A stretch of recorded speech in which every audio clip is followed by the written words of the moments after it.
North American Weed Tour Podcast, episode 16. I'm Mitch Pfeiffer. And I'm Joey J. Ping. And today we're joined with Dan Ulloa from Heady, New Jersey, or editor of Heady, New Jersey. Dan, what's going on, my guy? I'm good, Mitch. How are you? I'm hanging in there, man. I'm hanging in there. Thank you for hanging out with us late on the East Coast night, on a work night, man. Really appreciate that tonight. Oh, it's all right. It's cannabis. Awesome, man. Well, could you give us a little bit of an introduction to Heady, New Jersey, when the publication started, what you guys kind of did at the origin there, and a little bit of the summary of how you guys got to today? Yeah. So my business partner, DK Nug, started HeadyNJ.com around December 17th, 2017, when Governor Phil Murphy was elected. We always, he ran on cannabis initially, so we expected, the brightest observations, we were looking at legalization, the first year in 2018, and we would have been 20 adult use dispensaries by now, in the rosiest of predictions. But, nonetheless, we persevered on. I came on October 19, right before they failed to make a deal, and then we had to do a referendum. But we've been building the site, and despite that, despite COVID, and now things are doing really well. We just had our the release of our adult use market regulations from our New Jersey Cannabis Regulatory Commission, so it's really great that way. So we're growing with the market, and we've cultivated a great base here, and I'm happy about the future. Awesome, man.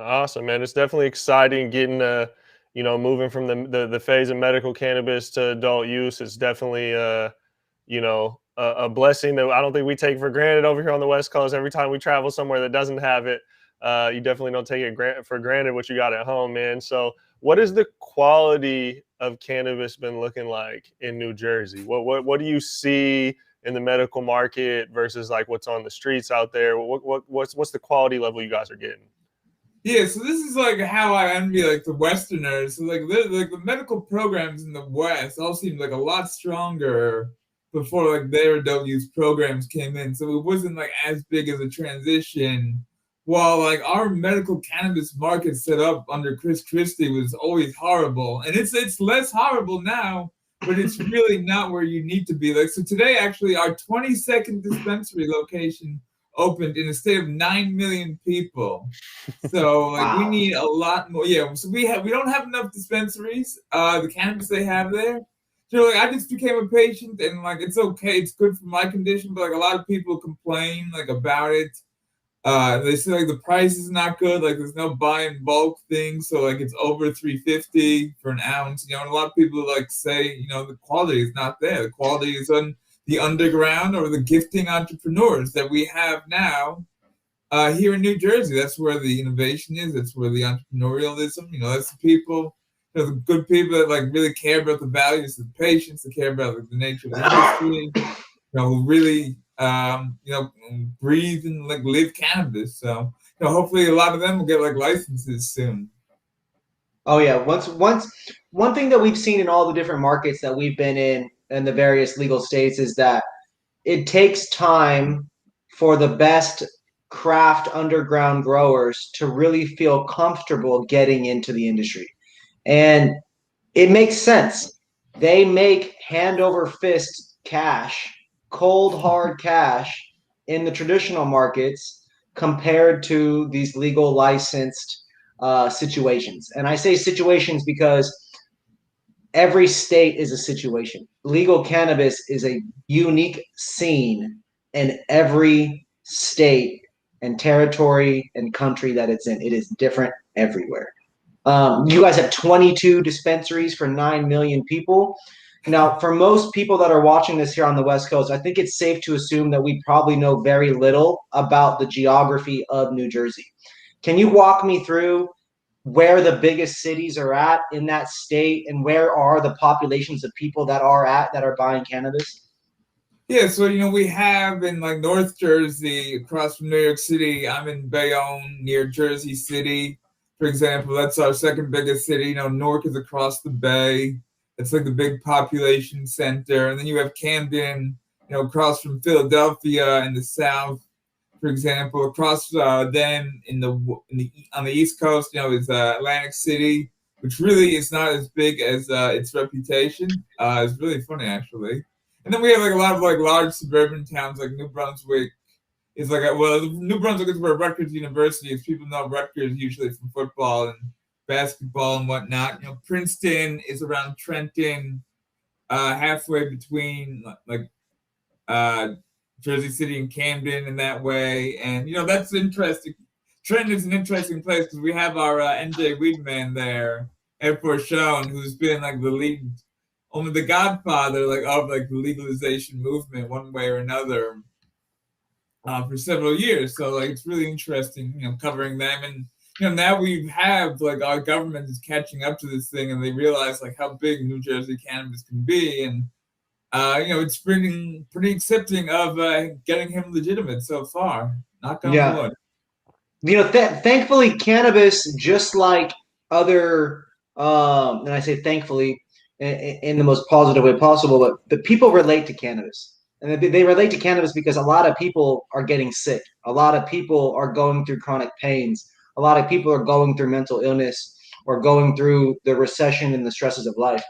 And so cannabis legalization, not to say that it's popular, but it's relatable. And I think it's it does solve real problems for people in a lot of ways. And I think that's what makes it so powerful, right?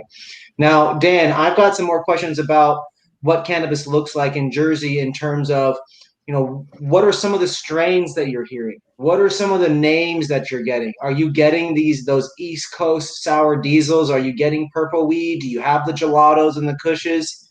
Talk to me about what's actually out there.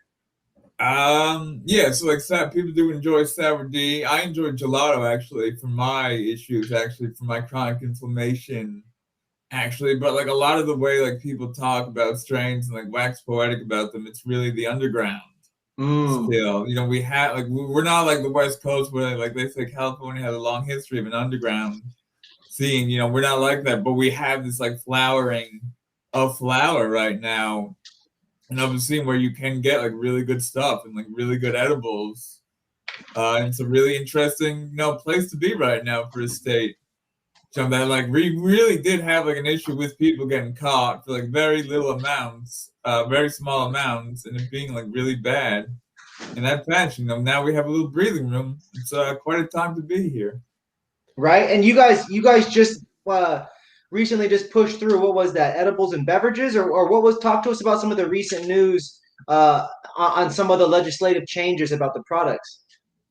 Yeah, so we had the regulations released yesterday or last Thursday, and the big one is like we had like a great victory on like the social equity aspect of it that most people have been pushing from. We're going to allow and like prioritize on some level, people from the legacy operators to get into this market. They really made it really low barriers to entry for like some licenses, like the conditional license that you don't even need a real deal with a landlord to get it, as long as it's in that town and in that zone. Like you can get a deal, and it's really easy that way. And there's really high prioritization of like helping like minority communities of impact zones, for example, the places where like the war on drugs really was fought, especially on cannabis on a regular basis. So that's really good. But then like the other catch is that like the things that they are not going to allow right now: baked edibles, chocolate, and most likely not gummies in our interim regulations. And many people are unhappy about that. I think it's a kind of like a blind side. I don't think people are expecting that. And it's a really difficult issue because a lot of the gifting entrepreneurs really thrive on that. Because all our medical cannabis has in their like dispensaries is these like terrible lozenges. So like the gifters, the entrepreneurs, the underground guys, they'll go like, I'm making these things for like patients. Like they talk about this, and they're like the people they treat with people like chronic pain, a lot of terrible issues. People treating with cannabis that like help. A lot of crazy stories in that fashion. But so the edibles thing is like a little difficult. They are going to allow syrup, tablets, tinctures, lozenges. So like it's not like there's nothing. And they did say like we can persuade them. So let's see if we can persuade them. We got like what the licenses, the victory we wanted on licenses. This is people understand. Like this is not like Washington or like the West. And we've watched the West. We've watched Colorado, and like people are very unhappy that you're gonna have a company that like has no roots here, doesn't treat its employees that well, and then like they don't really make very good cannabis, and then like they have some of them are very bad, like the attitude in which they have. And it's really funny, like people, I bet like Pan Am was like a really cocky company, with their Pan Am building on Fifth Avenue, before that went the way of the dodo. That's crazy. But to that point though, it doesn't surprise me because there's a lot of these large companies. They have the ability to just hire and fire and replace and rejoice and party and go on the yachts and get go to the MJ BizCons and all these things. And it's cool. I'm happy for a lot of those companies too. But on that side, that's okay. We got to go back to the other side too and get them the same chance, give them the same equal opportunities. And I think that's one thing that, when I follow Heady New Jersey's work, it's very interesting to see the actual educational impact that you guys are able to really have when not to say New Jersey is small, but it's not the largest state in the country. It's not the largest place on earth. And so, but it's very important in terms of the role that it does play in the states, both just in terms of like even just where it's positioned on the East Coast, we're sandwiched right between Philadelphia and New York and things like that. That's an incredible place to be. Now, what I think I'm very excited for is you guys having such a strong craft market here over the next few years with these kind of restrictions that are in place. It's going to open up a lot of fun stuff. When people are trapped at home, when people are chilling, when people are grinding and working, and they got to work more and more and more. That's when the weed gets better. That's when the science and the tech improves. And so I think that's where you guys are really going to start to see leaps and bounds in your industry over there. Is the last 5 years seemed like every bit of 5 years, but the next couple years are going to go by so fast in terms of growth and just dispensaries opening and people getting stuff. It's going to be exciting. Yeah, I am excited for that. People have been talking about that, the innovation that can be unleashed. We can get these people like the good licenses in that fashion, micro licenses, micro businesses, for example, and some of these like really interesting, innovative things that our Cannabis Regulatory Commission did. For example, it'd be really, like it's an interesting time to be here. Like in 5 years, it'll be rich, and like 22 dispensaries will look like ridiculous when we get to higher numbers. Even like I say, like a conservative estimate, I'm like 80. I'll be happy with 80. People are like, no, it's not enough. I mean, let me ask this: from where you live, how long is the average drive time to the nearest 3 dispensaries to you? So like, 3. All right, so like one would be 20 minutes. One would be like half an hour. The other would probably be half an hour. So the thing about that is like I live like in a pretty urban place. We have like a lot of people like in Western New Jersey where it's more conservative. Like it's like 45 minutes to an hour to a dispensary. Like if you're really in like some of like the rural conservative places, wow, it really would take you a good amount of time. And see, and that's where you talk about patient access, right? What do you do as a parent in those environments, right? When your kid is seizing and you know that that's the last resort, right? What do you do when you're fighting cancer in all its various forms, right? And that is the route that you've been told needs to happen. And you're 2 hours there and back, it's a lot. And that's something that, Mitch, I know he's seen me, I've been made fun of my whole life. I've been throwing up for years. Imagine if 20 minutes is the longest 20 minutes of my life when I am so nauseous I can't control it. It's the longest time. And so, and for you, right, you said earlier, chronic pains, right? So inflammation, sort of inflammation. Inflammation, right? So inflammation over time leads to pain, severe pain. Yeah. And so imagine years and years and years of 22 dispensaries is all you have access to. Or better yet, or even worse, imagine no dispensaries like it has been for a long time, right? So it's That's why we powerful. get so many virtuous hustlers then.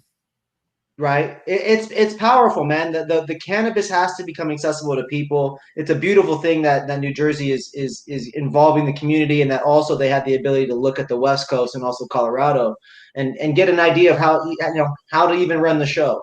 And so for you, you've been able to travel. You've been in numerous places. You've smoked weed in a couple of different states, maybe a bunch of places I don't know. Talk to us a little bit about how you got into smoking and some of the strains you've tried in your travels. How I got into smoking? Oh wow! So that would be, I suppose, for me. Well, like I popped my cherry. I suppose in my freshman year of college in the dorm or in a friend's house, watching The Sopranos back in the day. Okay. So yeah, so like I was probably 18 or 19. Yeah, I would say 18. Yeah. So not like terribly crazy young, but not that old either. So no, I've enjoyed it, and it's really I figured out that like I wanted to not drink and just smoke like when I was like 20, and then like Uncle Sam thought it was the opposite way was better, and I disagree, Uncle Sam. I think you're a liar. So I mean, yeah, like, I found like gelato to be like really good. Blue Dream is good too. I think for some of my inflammation. Like I have eczema, for example. But then it's funny, but then like I want something for like depression, anxiety is different than what I need for the stomach. So like I'll take the stuff for the stomach, it's bad for the head. And then the stuff for the head doesn't really do that much for the stomach sometimes, and that's annoying. it's the different, and that's the beauty of it, right? Is different fruits do different things. Different foods provide different nutrients, and cannabis is truly no different in that all these different strains, they all have unique cannabinoid profiles. A lot of focus is put on terpenes, terpenes, terpenes, terpenes. You hear this word in cannabis, terpenes, terpenes, terpenes. But what really changes your life, what really gets you where you want to be, is the combination of terpenes, THC, and a full spectrum of cannabinoids. You need CBGA, you need CBCs, you need CBD, you need all these different things because that's what really makes up the magic. This strain right here is a 1-to-1 strain. This one right here is a gelato cut. They're not supposed to do the same thing, right? One was grown this way, one was grown the other way. One smells like this, one smells like that. And I'll even show you guys this too. We're working with the new camera here, right? So I can get up nice and close, right, with the buds. We're talking purple, beautiful gelato buds over here. And then let me show you this one right here. I got a big one right there. Oh, where'd she go? There it is. There it is. Check out this bud right here. This right there is that is CBD weed now, guys. Look at that is a nug. That is a straight up looks like OG Kush. Nice.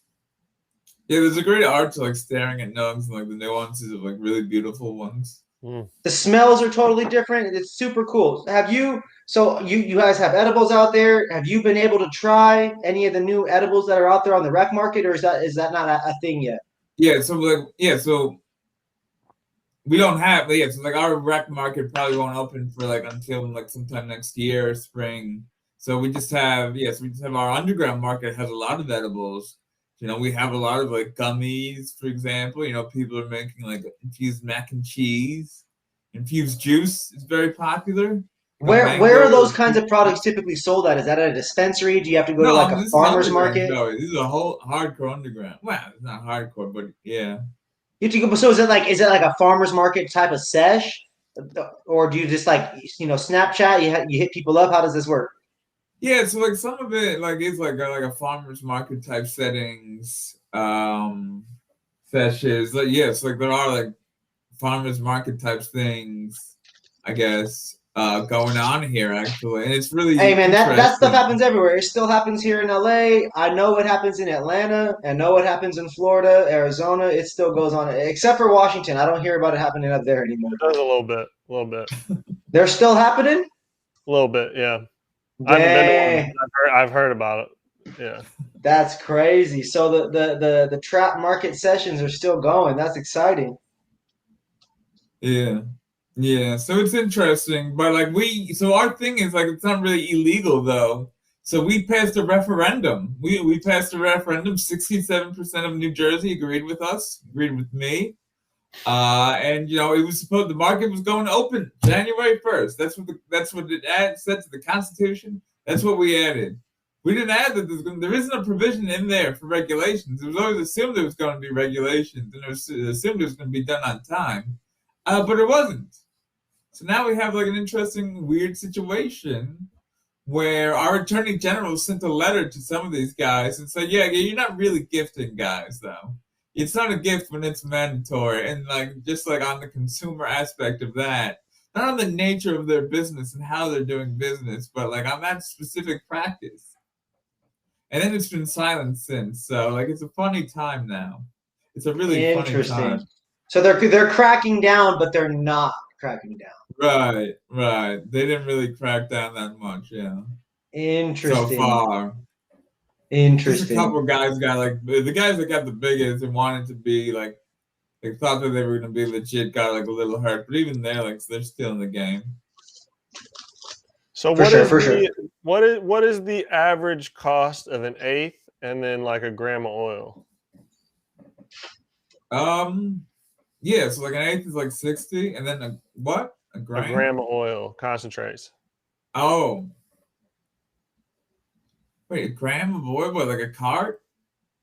Sure, like, a vape card or like a dab? Oh, yeah, like a vape card is like 50. Yeah, like 50 or so on the in the underground. I'm sure it's more in the real market. I just became impatient myself. So. Okay. What about some dabs? How much do grams of dabs go for? That's a good question. I'm a simple pipe man, so I don't know. Oh, I like it. Apologize. No, you're all good. So I saw you earlier. Do you have that vape card still that you had? I do, yes. This is a card I got actually from Massachusetts. It's from INSA. Okay. So it was Massachusetts legal. I don't know what that means right now. Well, I know what it means now. It's pretty I'll tell you what it means. It don't mean shit. Does it taste good? Does it get you high? Okay. Yes. Okay. Yes. He said yes. I like it. So where's the? I know we talked about. I think we were talking about this a little bit before we went on live. Where's the best weed located at on the East Coast? That's quite a thing to say. Oh, I guess for the states, people really say, excuse me, Maine is really where people talk about because like they've had like a sort of California-esque market for like 20 years now, I guess. Okay. So like so like if you want to go to a real wholesaler's farmers market, Maine I'll tell you where to go in Maine. Maine. So man, I'll be honest. I'm 30 years old. I never heard of Maine in any capacity in my life until cannabis started. Of Maine?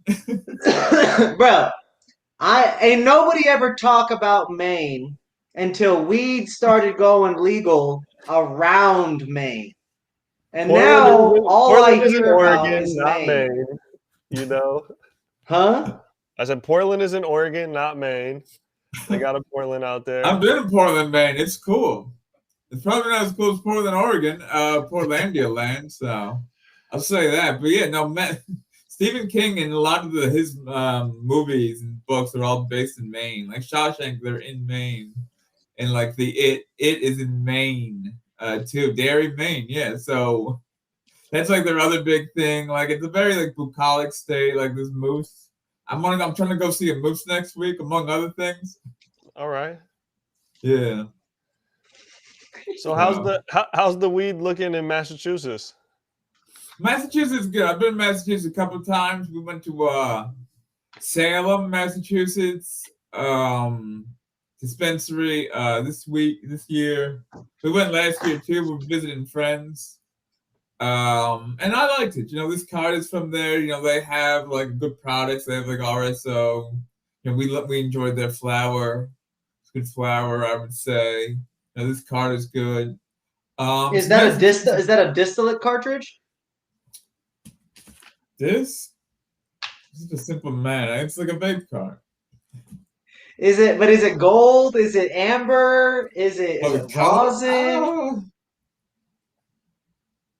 It's like a yellowish and with almost like a green tint. It's like like an oil. Okay. Oh yeah. There we go. Thank you. Oh yeah, that looks like some solid disty. Does it taste like weed or does it taste like a fun fruity flavor? Yeah, this tastes like weed. Yeah, it doesn't taste like There we fruit. go. What strain did they say it was?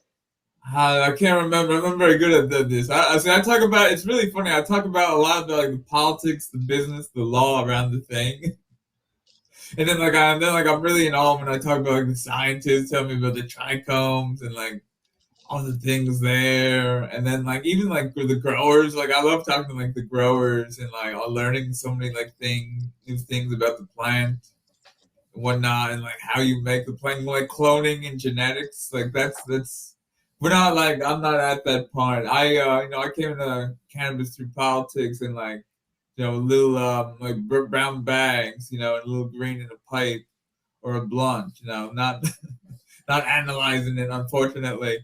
No, you're all good, dude. You're all good. I'm just interested in just seeing see people for us on the North American Wheat Tour. We want to hear about all these different strains that are in all these different areas. We want to hear about the politics and the culture and how accessible it is and the legalization behind it. That's all a part of it. But I also want to know what you're smoking. I also want to know how it tastes because when I when I pull up, or when I meet somebody on Instagram, they're gonna be like, "Yo, where's the fire?" And I'm gonna be like, "Well, let me tell you, in New Jersey, my boy had to go to Maine or Massachusetts, and we can't have that. I gotta know what's going down in Jersey." So let me ask this. So you go to people, obviously COVID's a unique situation, so maybe not as many concerts and festivals and stuff like that, right? Not so many events, right? But out there, I know you mentioned earlier today when we were texting, there's some events coming up, right? Talk to me about some of the events that you've been to in the cannabis world in Jersey, COVID and pre-COVID, and then what are those events that you have coming up that you're going to? Yeah, that's an interesting. That's a good question. So we have Atlantic City, so a lot of conventions happen there. So in June, we had our convention Boardwalk Buds where they had gifting entrepreneurs along with Delta 8 and CBD on the floor of this Showboat Hotel on the boardwalk in Atlantic City. And it was just supposed to be the New Jersey Cannabis Festival this past weekend. We've been doing business with promoting them. And it was canceled the Sunday before because it conflicts with their family image.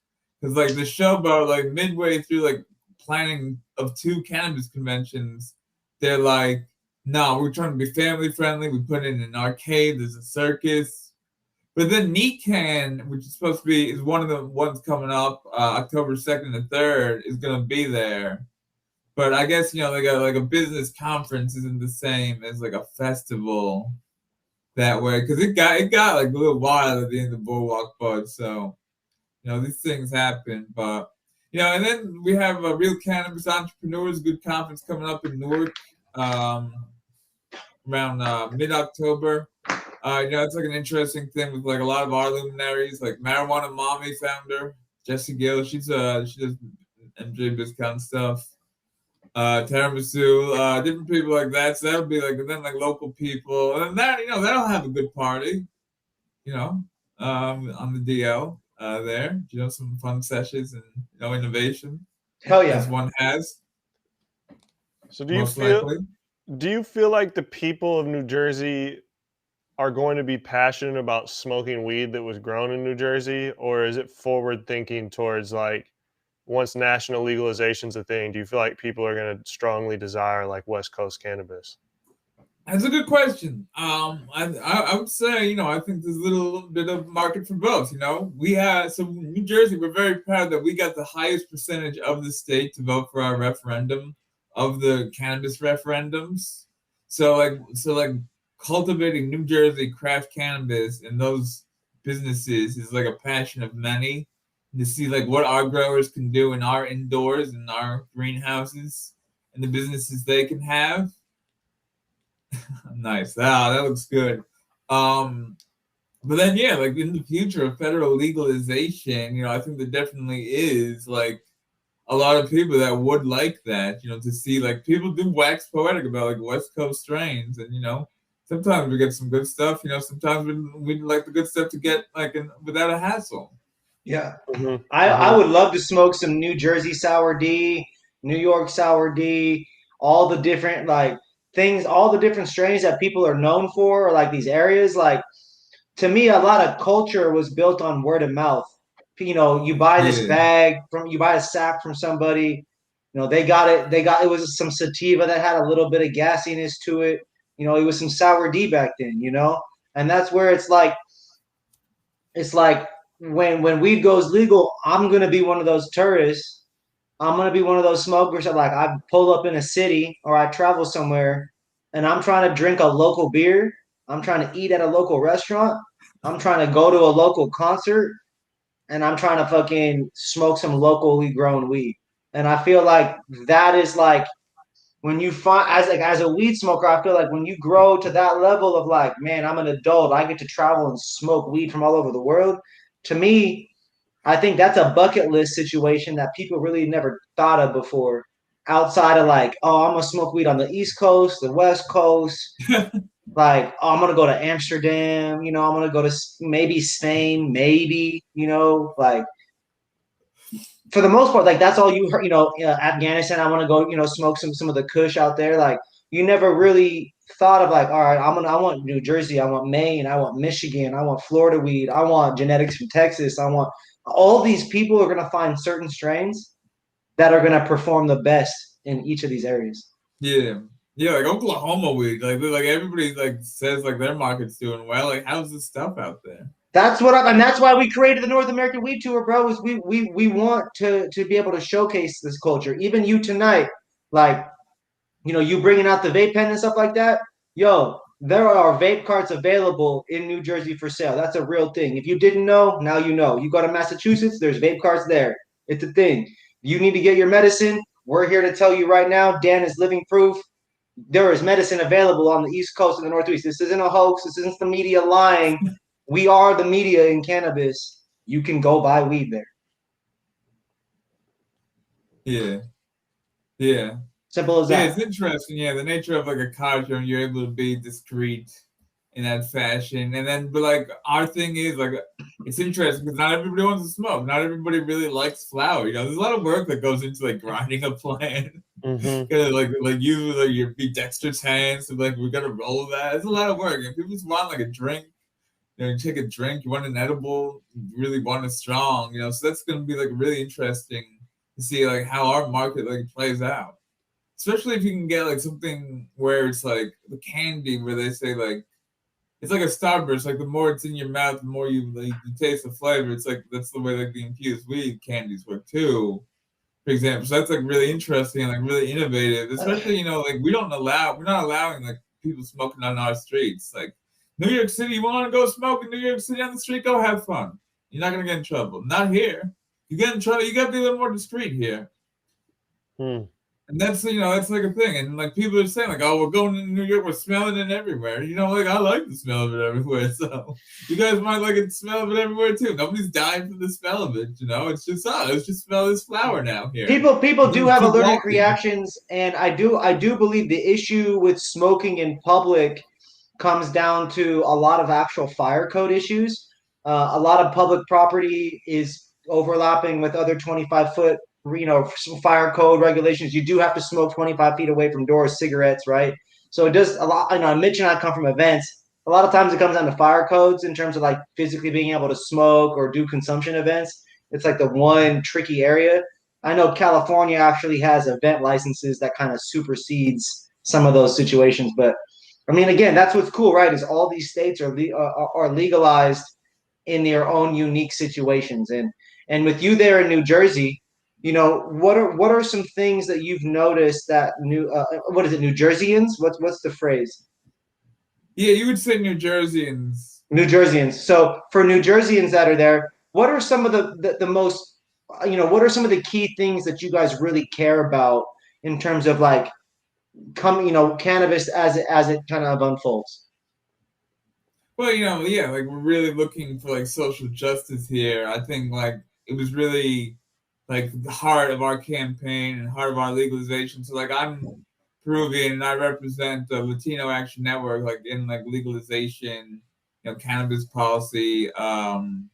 So like understanding that like this was on the backs of like minorities and this was all bullshit in the first place, and like dealing with that is like really important to us. And then like getting more licenses and dispensaries out and like having like a plentiful market is, and having it be affordable and like going from like the 180 to like when Phil Murphy took over, there was 5 dispensaries and there were like 7,000 patients. So now we got 22 dispensaries and 115,000 patients. So we're at a respectable place right now that we weren't at 3 years ago. And like COVID like impeded our progress, and it's really sad. We don't have home delivery is like an issue. We don't have that. I know that was impeded by COVID. We had a license round of 24 medical licenses that's still unresolved right now. 25 months after it was announced, the license is unresolved. That's why we only have 22 dispensaries. Wow. But like a lot of the rank and file, a lot of the hardcore activists, a lot of the people and the patients are really unhappy that we don't have a home grow of cannabis plants. It's a really serious issue here. It's the thing that like in our medical law, which passed in 2010, they thought it was going to be included, and the last minute it was taken out. So it's been the thing that like activists have been fighting for like so long, especially when you face like you're saying like it's far, it's expensive, it's not the best stuff. Like home grow, just grow it yourself, make your own medicine. Way. So people are really passionate about that, and it's been it's been left out. It was left out of our medical expansion bill, the Jay Koenig Act, and it was left out of our legalization law. Unfortunately, or the catch was, we're trying to really create like a new kind of market, especially in this age where like everybody goes like Walmart and like kids go to McDonald's and like everybody wears like Levi's kinds of things. And like these are Armani glasses, you see. Like so everything is like a big box brand. We're really trying to have these like local values and like small business like emphasis here. And like we really want to see that, come to fruition on so many levels. And we will, it just takes time. So a couple of years, you come out, you come to one of our lounges. That's our biggest thing. So the figuring out the lounges are big everywhere. Like, you remember, Joey, we went to Planet 13, right, where they had the space, but that was supposed to be a lounge. And like, didn't that just open? I'll be honest. I was recently at Planet 13. I was not told that a lounge was available. I wasn't told that a lounge was open. Didn't see it. Nothing. Oh damn! So wait, crazy, right? Yeah, I don't think Vegas has lounges now, or there's like one. Yeah, I think there's one. I don't know, because that's something you guys are working on, right? In New Jersey, is working on opening a couple lounges. Yeah, so we've made progress now on the cities that are gonna have it now. So it's a little better, but we have, what is it? So we have Atlantic City, Jersey City, Highland Park, New Jersey, which you haven't heard of.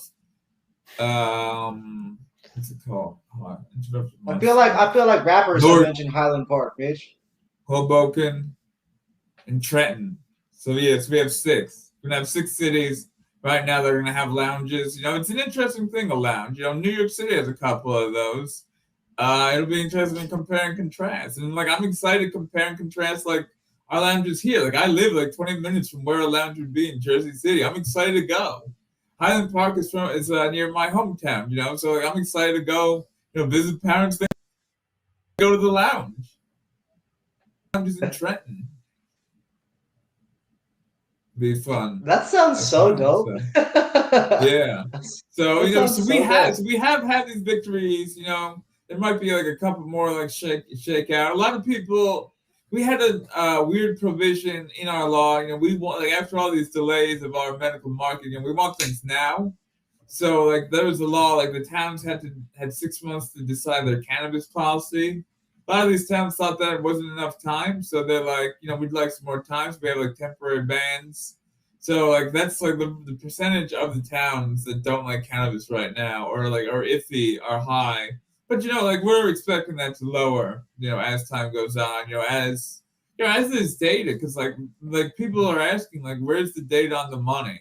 That's, I think, like, was something that like we even like, hell, you guys might know a guy that has a PDF on that. So like that's what we need here, because it's such like a big issue, because these towns like are saying, what are we gonna do? But how much money is it gonna bring in? Where's the study? Where's the numbers?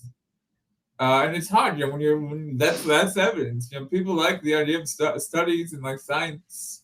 And we can definitely help in that area, Mitch. I think Dan here has unearthed some things that are validating in terms of what we know people want to see, right? These people at the cities need to see numbers and tangible proof as to how it can possibly positively impact their city, right?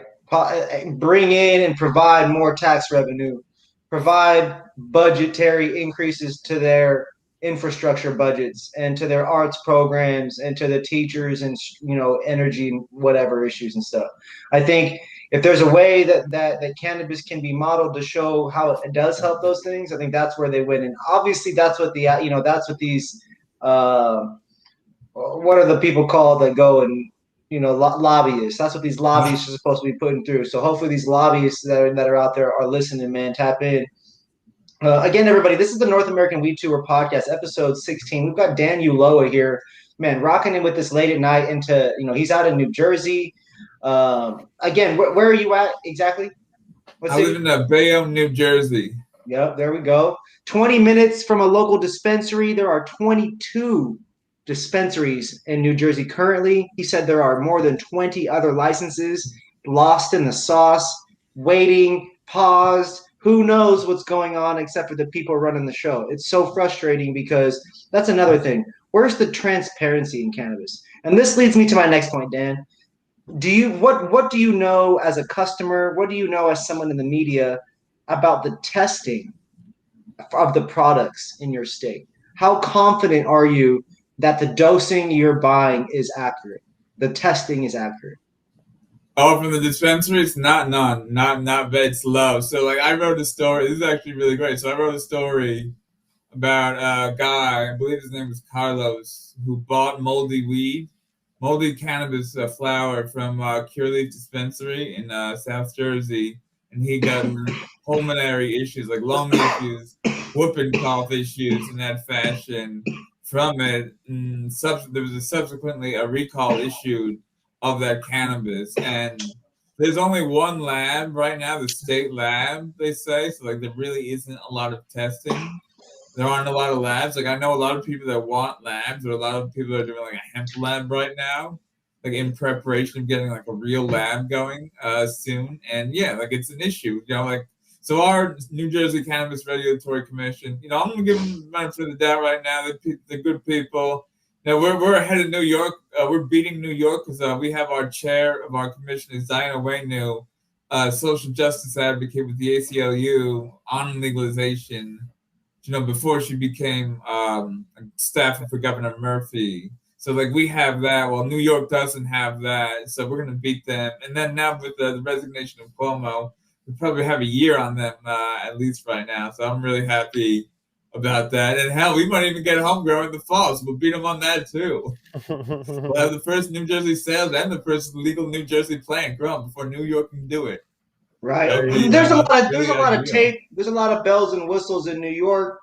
The Californias, the New Yorks, the Floridas, the Texases, the Illinois. There's a lot of bells and whistles with a lot of those states because of the economic impact and the pull that they have, not just here domestically in the States, but also across the world, right? They're not just iconic here, but they're also iconic around the world in a lot of ways. Yeah. Very, very interesting. So there's only one, at least according here, there's only one lab testing all the places. Shout out to Curaleaf for having moldy weed and getting someone sick. That's a thing. We've heard of that. Multiple brands have done that before, so it's not just on Curaleaf. Weed does get old. We know that in the states of like Washington and California, I don't want to speak on Oregon and Colorado, but I know that it's typically just like a 5 pound lot that gets tested. You know what I mean? And like a couple things that get chosen from each of those 5 pound lots is what really gets tested. So when you think about it, out of every, out of every needle in the haystack, how often is that really happening, right? We would hope very little, but obviously there's room for improvement, and whatnot. Now, you as a cannabis customer yourself, you obviously you vape. You told us a little bit about how you got started smoking. Have you tried all the various types of products? Have you experimented with tinctures? Have you tried all kinds? Have you tried gummies, chocolates? Baked edibles? Like butter made goods. Have you tried a lot of these different kinds of products? Yeah, I would say I've tried everything. It's the concentrates where I'm learning. I'd say yes. Like I've had like good edibles. Like I got this great honey at a party in New York City, and I don't know who gave it to me. And now it's like it's the best like infused honey. For example, like I've used like RSO or FICO is like an interesting product. My friend Trump has had some success with it. I tried it. It was an interesting product that way. For the stomach, it does wonders, man. Yeah, well, all that's why I have it. That's why I was trying to use it because I have like stomach issues in that fashion. I have like a new age liberal diet. It's awful, but that's another story. Well, I mean, if you're down to elaborate, most people who know me know that I've got a special diet. I know Mitch has been working on getting healthier himself. Cannabis is particularly interesting, and obviously, I know Mitch. I don't know what direction you want to take this conversation in, but cannabis. I have IBS. I've had kidney stones 12 times. Maybe 13 times, chronic at this point, nausea, you name it. Mitch, I don't know about you and your diet and whatnot. Does cannabis impact your diet, good or bad, in some way? I don't know about the diet. I mean, I guess it definitely helps with stomach issues when you're sick or something like that or unsettled, but I don't have like chronic issues like that. Nah. And Dan, for you, cannabis, good or bad? Certain strains improve it, certain strains make it worse? Yeah, like this gelato, I think, like gelato mixes are like really good. Yeah, like I have chronic issues. They're obviously not as bad. They're not as bad as that. God bless you, Joey, dealing with that. So I have like I'm gluten free, I'm dairy free, I'm corn free, and then like I can't really have too much tomato sauce either because I have like it's too acidic. Yeah, so, like, the acidity of foods kills me. What does? The acidity, like you were saying. Oh yeah, the acidity is terrible. Yeah, like I take like this thing like a omeprazole, which I guess is like related to that. So. Yep, I used to take omeprazole. I used to buy that shit from Walmart, and I told myself, there's no way I'm going to be going to Walmart my whole life and CVS for omeprazole. So I have been off of that for probably 5 years now. Been primarily on cannabis. I find myself, I'm not as disciplined as you are on that diet, but I do find that being committed to that does wonders. And I think Mitch knows I rely on Mitch when we go on tour and do the events and we travel to continue to keep his family foundation and diet habits consistent with the breakfast and eating healthy, because a lot of people, I come from living in the Midwest and in the South, a little bit of Texas. It's real easy to get into that fast food habit and just to be McMuffins in the morning, and then a burger in the afternoon or some chicken nuggets, and then soda the whole time. It just is a slippery slope, and that's a quick death. It's a quick death. I detected the draw, and I was like, I thought he was a Westerner. Like, no, and I grew up in Indiana, and then I grew up in Houston, and then I came to Seattle, like South Seattle area, not like downtown, nothing like that, and then. Me and Mitch met in college out in Eastern Washington. And so I definitely claim West Coast. I claim Seattle, where I went to elementary school, where I went to high school. The most of my life was up there. Okay. And I definitely don't relate as much to the people in Texas as a whole or Indiana as a whole. But there is a lot of wonderful people there, and a lot of good cannabis activity, a lot of good music culture there. So I love I love all humans. You know what I'm saying? Give everybody a Yeah. chance to make a move and get into this cannabis world. Dan, talk to the people a little bit about your website that you guys run. You've got Heady, New Jersey. What kinds of content do you feature? Bang. Yeah, so HeadyNJ.com, I cover cannabis news. I covered the 22nd dispensary openings. I cover the politics of it, legalization of it. I cover, some of the people that want in. Rowan Marley, Bob Marley's son, lives in North Jersey and wants a license. So I was writing about him. Kevin Smith, has some activity. I got to write about him again. He had a little thing in Central Jersey where he's based. I got to go cover, and then I've covered some other prominent people in the cannabis with Jersey ties, like Danny Danko of High Times lived in North Jersey. So that was really great to cover him. And then JJ created the noted strain Star Dog. I wrote about him recently. So I've been trying to do that. A little bit of Washington, but or DC. But yeah, it's mostly New Jersey content. That's our base here. For example, a little on New York and once in a while, a little on Pennsylvania once in a while. But it's really here, the legal issues that people are having. Talking about small businesses, our most talented, gifting entrepreneurs, and the services that they provide, and the people with some ancillary businesses, some doctors that have been helping people. So I enjoy it. It's always something new. It's very exciting. It's uncharted waters. It's great. Yeah.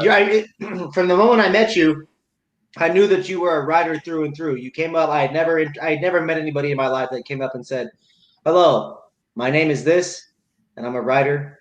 I do this. I write for these publications, and I work and I'm the editor at this one." And I had never met anybody that's all they'd done before until I met you, right? And I remember going back to my team and being like, "Yo, I'm gonna watch this guy Dan, and I'm gonna learn from him because I am not a writer. I'm not an editor. Mitch and I are not traditional members of the media by any means. We literally had to force and learn and surround ourselves with people and look at other writers like you and just become inspired to get better ourselves. I think that's something that Mitch and I have, is this relentless desire to always get better and improve. And you're one of the people that over the last 2 years since we've met, I've been reading the content, been seeing the moves, been watching the social growth. It's very inspiring to see your success and your growth, and a lot of that associated with this New Jersey culture and its buzz and the culture and the community that's really there, and it's powerful. And I think that's very exciting. So I just wanted to show respect and love to that, and all of your success in that, man. It's very cool to see. Mitch, what are some other questions that you got before we get them on out of here? I know we're approaching the end of the hour here.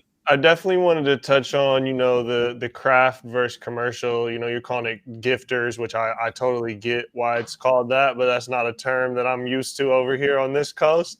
So just a little bit on the craft versus commercial, the limited number of licenses. A lot of these states that are later to the game in medical, you mentioned it, like the regulators or legislators, and the government started to realize how big of opportunity profitable cannabis is. Obviously, watching some of these pioneer states on the other side of the map. So how much corruption has been involved with who gets licenses and how the market's structured and who really benefits from it? Well, there you go. That's the heart of the matter. Yeah. So probably a good amount, it's a really big issue here. How these people, it's so competitive. It was really awful, the way it was started. It was awful. The first dispensary was run by a former cop, and it was the worst thing ever. And people were happy it got bought by Ascend, the MSO, in that fashion. But yeah, it's this highly competitive thing, and even in the not the corrupt way, you just need the lawyer and the lobbyist. Thus far, who's the best connected to the state government, and who knows these people from the party functions of the Democratic Party, mostly here, none under Murphy. It was a little more bipartisan under Christie, where his former health commissioner had a license. He sold that license. since then, but it was like a lot of like things like that where and then it's like the companies with like millions of dollars and the people with access to like millions of dollars with like connections to Wall Street, for example, who have never like middlemen for a little like more money, on the weekend, for example. So it's really bad that way. That's why like the commission here really is trying to create like a whole new industry, like with very little precedent, trying to really create something new out of this. Because even like you see like North Carolina, just like their medical is only going to be like 5 companies, and like they're rewarding a lot of points. Like if you already have experience, you're basically asking like what other companies to come in to like and do business in North Carolina, and like not the companies that are based in North Carolina. Don't pay the most taxes and are like really care about like who's the name of that team there? Duke? Yeah, the Duke team. The Blue Devils there. Or UNC, yeah, UNC. Right. They're all the Wake Forest. They got the whole, what is it, College Row or what, I can't remember what it's called. But yeah, it's definitely interesting to see. Every state has definitely set up the regulations and system in crazy ways that have allowed monopolies and big money to come in and dominate. I mean, I think that's just a byproduct of capitalism. But it's really a shame when you see the limited licenses like that. There's only 22 dispensaries, thus the supply and demand. That's just going to make the price of any of those licenses such a hot commodity that if you got it, your incentive to just flip it for a profit out the gate is extremely high. And then if you're in the market for purchasing one and not getting it out of whatever lottery system or however they're delegating those out, it's a cost. It just takes money, man. It's a crazy system. Yeah, it certainly is a crazy system. Yeah, so I think we only really have 2 of our dispensary companies right now that have licenses are not MSOs. It didn't start that way, but it is that way now. But it won't stay that way. Right. That's why we're so happy with the regulations that really did incentivize, social equity in small businesses. So we are looking forward towards that in the future. But yeah, like it's really horrible. And like I'm reading a book actually about like information companies or like media companies with like the telephone and like the movies and how like when the way the market is structured and regulated, there's no natural way to do it. Like a lot of times, like it's like who wins in the way it's regulated. Sometimes you had like Ma Bell, AT&T was like a benevolent monopoly generally, for example, versus there was only like 12 like movie studios in the 30s that were like making movies and controlled the whole industry and controlled like the content being put out. Now, with the internet, it's like this low cost for like movies, and we have indie films, and we have things like that, and and then like, but like that's why I love Heady NJ. So like an ancillary media company, it's a lot of work, but it's a labor of love with low cost. But you shouldn't do it. But I enjoy it. It's good that way. And people do say about the ancillary businesses as like a way to get in. Like the people that sold the shovels and pickaxes and Levi jeans made the money off the gold rush. Yeah. Mostly, they say. Yeah, man. Well, we definitely appreciate the insight of what it's looking like in New Jersey over there, breaking down the market, what's looking like in the future. Super enjoyed learning from you tonight, man. Thank you for joining us. Yes, Dan. Thank you. It was a pleasure, my friend. You're welcome. I enjoyed it. Next time you guys actually have to come here on a real tour. Yeah. We are working on it, my friend. There are a number of barriers in terms of timing and calendar. There's just a lot of events that we have committed to across the country to get to the East Coast. But I can tell you this, we will be out there very soon. The North American Weed Tour will live on. Everybody watching, this is episode 16 featuring Dan Ulloa from Heady, New Jersey. Make sure you guys go visit headynewjersey.com. Go Google them. Search for them on Facebook, Instagram. HeadyNJ.com. I got it. Yes, HeadyNJ.com. Heady NJ. Well, I know NJ for short. HeadyNJ.com. HeadyNJ.com is the website. HeadyNJ.com. Google that.